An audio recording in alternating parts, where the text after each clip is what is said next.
Shalom, saudara yang dikasih oleh Tuhan. Renungan kita hari ini berjudul Tidak Menjadi Apa Adanya. Sering kita temui statement atau pernyataan yang dunia lontarkan adalah jadilah apa adanya, jadilah dirimu sendiri, jadilah seperti yang kamu mau, ekspresikan dengan lepas. Siapa dirimu? Jangan pakai topeng. Tapi apakah itu yang Tuhan mau? Mari kita baca bersama-sama di Markus pasalnya ke-8, ayatnya yang ke-34. Lalu Yesus memanggil orang banyak dan murid-muridnya dan berkata kepada mereka, "Setiap orang yang mau mengikut aku, dia harus menyangkal dirinya, memikul salibnya, dan mengikut aku." Kita lanjutkan, karena siapa yang mau menyelamatkan nyawanya, ia akan kehilangan nyawanya. Tapi barang siapa kehilangan nyawanya karena aku dan karena Injil, ia akan menyelamatkannya. Apa gunanya seorang memperoleh seluruh dunia tetapi ia kehilangan nyawanya? Tuhan katakan, kalau mau ikut aku, dia harus sangkal dirinya, pikul salibnya. Jadi saudara, ini berbanding kebalik dengan apa yang dunia katakan untuk menjadi apa adanya. Tuhan bilang, kalau mau ikut aku, sangkal dirimu. Kalau kamu itu adalah orang yang suka ngomong kasar, belak-belakan, sangkal dirimu. Tetaplah jadi orang yang jujur. Tapi jangan dengan cara yang kasar. Harus sangkal diri. Kalau kita itu adalah pecandu pornografi, pecandu rokok, pecandu narkoba, pecandu apapun itu, sangkal dirimu. Tuhan tahu kita ini daging, kita ini lemah, kita mudah tergoda dengan dosa, kita punya kecenderungan untuk berbuat dosa. Tuhan tahu. Itu sebabnya Tuhan katakan sangkal itu. Jangan jadi dirimu yang seperti itu. Sangkali itu dan jadilah dirimu menurut apa kata firman Tuhan. Jadi saudara, kalau kita mau ikut Tuhan Yesus dengan sungguh-sungguh, seharusnya kita berubah. Seharusnya. Terkadang kita akan memakai topeng di depan orang banyak. Tidak menunjukkan jati diri kita yang sesungguhnya. Ditaruh di bagian yang terdalam, yes.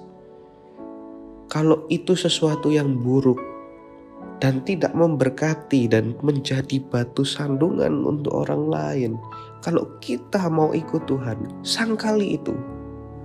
Taruh di bagian yang paling dalam di diri kita. Jadilah versi yang Tuhan mau. Jadilah versi yang Tuhan katakan, bukan yang dunia katakan menjadi apa adanya. No. Tapi jadilah apa yang Tuhan katakan untuk kita. Bagaimana cara kita memberkati orang lain lewat perkataan, pikiran, tindakan, sikap, keputusan kita. Itulah syarat untuk mengikut Tuhan, menyangkal diri, bukan menjadi apa adanya. Jadi saudara, mari kita mengerti ini. Karena hidup itu harus apa kata Tuhan, bukan kata manusia. Hidup itu bukan apa adanya, tapi apa kata Tuhan. Mari kita semua di sini belajar yang mau mengikut Tuhan untuk menyangkal diri kita. Tuhan itu sayang kita apa adanya kok. Tapi ingat saudara, Tuhan tidak pernah membiarkan kita menjadi seadanya. Tuhan tahu sikap-sikap buruk kita, kedagingan kita, itu tidak akan mendatangkan yang namanya kebaikan. Itu sebabnya Tuhan bilang sangkal diri. Bukan untuk membuat kita menderita, tapi untuk mengubahkan kita sehingga kita punya hidup yang berkemenangan, punya hidup yang diberkati, punya hidup yang lebih baik. Menyangkal diri itu menguntungkan kita kok. Justru sebaliknya, terkadang menjadi apa adanya itu mencelakakan kita. Memang kelihatannya kita akan kehilangan sesuatu. Bahkan dikatakan di sana kalau orang tuh malu karena Injil, malu karena namaku di ayat yang 38. Maka Tuhan akan memalukan dirinya saat menjemput kita di kemuliaan. Begitu bahasa sehari-harinya mungkin. Jadi menyangkal diri itu mungkin akan kehilangan orang-orang di sekitar kita, kehilangan lingkungan kita, tapi percayalah saudara, itu tidak sebanding dengan keselamatan yang kita terima saat kita mengikut Yesus. Jadi saudara, jangan jadi apa adanya, tapi jadilah apa yang Tuhan katakan tentang kita, apa yang Tuhan mau di hidup kita. Perlu menyangkal diri, sama seperti dalam pernikahan. Kalau di dalam pernikahan itu suami istri menjadi apa adanya, saya percaya tidak akan lama hubungan itu akan retak. Terkadang kita perlu menyembunyikan dan menaruh dalam-dalam ego kita agar hubungan suami istri itu tetap terbangun, tetap harmonis, dan mengubah satu sama lain menjadi pribadi lebih baik. Jadi saudara, dimanapun kita, dalam keluarga, dalam lingkungan pertemanan, dalam gereja, dalam manapun, sangkal diri kita sesering mungkin. Simpan kedagingan kita sedalam mungkin. Ubah itu, berusahalah kita mengejar apa yang Tuhan ingin kita lakukan, bukan menjadi apa adanya.